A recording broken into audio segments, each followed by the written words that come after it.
Deux Rois, chapitre 14. La seconde année de Joas, fils de Joachaz, roi d'Israël, Amadzia, fils de Joas, roi de Juda, régna. Il avait 25 ans lorsqu'il devint roi, et il régna 29 ans à Jérusalem. Sa mère s'appelait Johadan de Jérusalem. Il fit ce qui est droit aux yeux de l'Éternel, non pas toutefois comme David, son père. Il agit entièrement comme avait agi Joas, son père. Seulement, les hauts lieux ne disparurent point. Le peuple offrait encore des sacrifices et des parfums sur les hauts lieux. Lorsque la royauté fut affermie entre ses mains, il frappa ses serviteurs qui avaient tué le roi, son père. Mais il ne fit pas mourir les fils des meurtriers, selon ce qui est écrit dans le livre de la loi de Moïse, où l'Éternel donne ce commandement: On ne fera point mourir les pères pour les enfants, et l'on ne fera point mourir les enfants pour les pères, mais on fera mourir chacun pour son péché.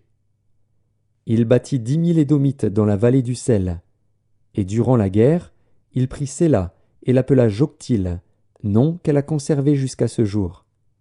Alors Amatzia envoya des messagers à Joas, fils de Joachaz, fils de Jéhu, roi d'Israël, pour lui dire: Viens, voyons-nous en face. Et Joas, roi d'Israël, fit dire à Amatzia, roi de Juda: L'épine du Liban envoya dire au cèdre du Liban: Donne ta fille pour femme à mon fils. Et les bêtes sauvages qui sont au Liban passèrent et foulèrent l'épine. Tu as battu les Édomites, et ton cœur s'élève. Jouis de ta gloire, et reste chez toi.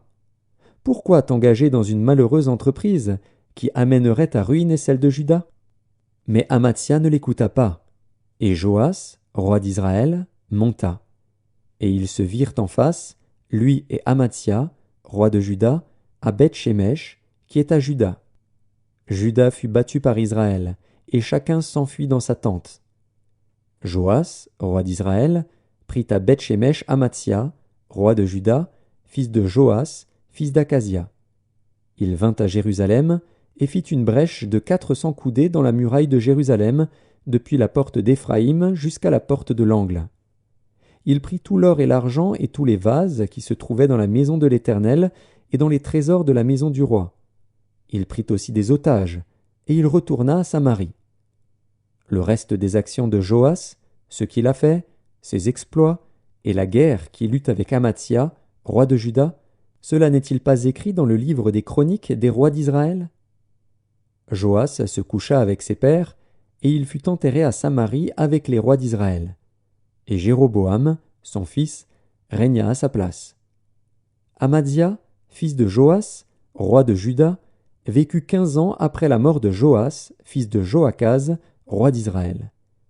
Le reste des actions d'Amatzia, cela n'est-il pas écrit dans le livre des chroniques des rois de Juda? On forma contre lui une conspiration à Jérusalem, et il s'enfuit à Lachis. Mais on le poursuivit à Lachis, où on le fit mourir. On le transporta sur des chevaux, et il fut enterré à Jérusalem avec ses pères, dans la ville de David. Et tout le peuple de Juda prit Azaria, âgé de 16 ans, et l'établit roi à la place de son père Amadzia.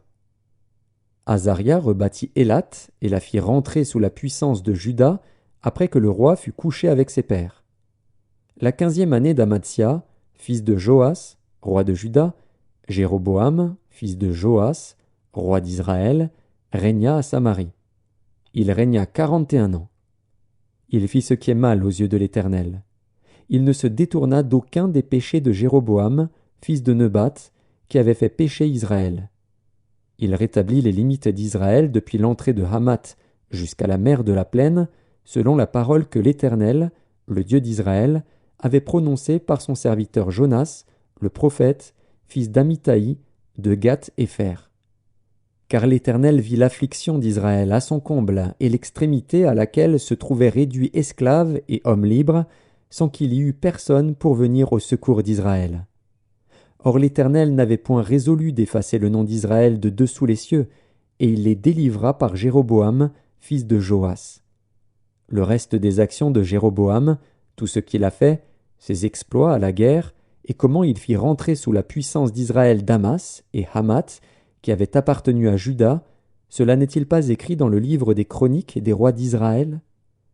Jéroboam se coucha avec ses pères, avec les rois d'Israël. Et Zacharie, son fils, régna à sa place.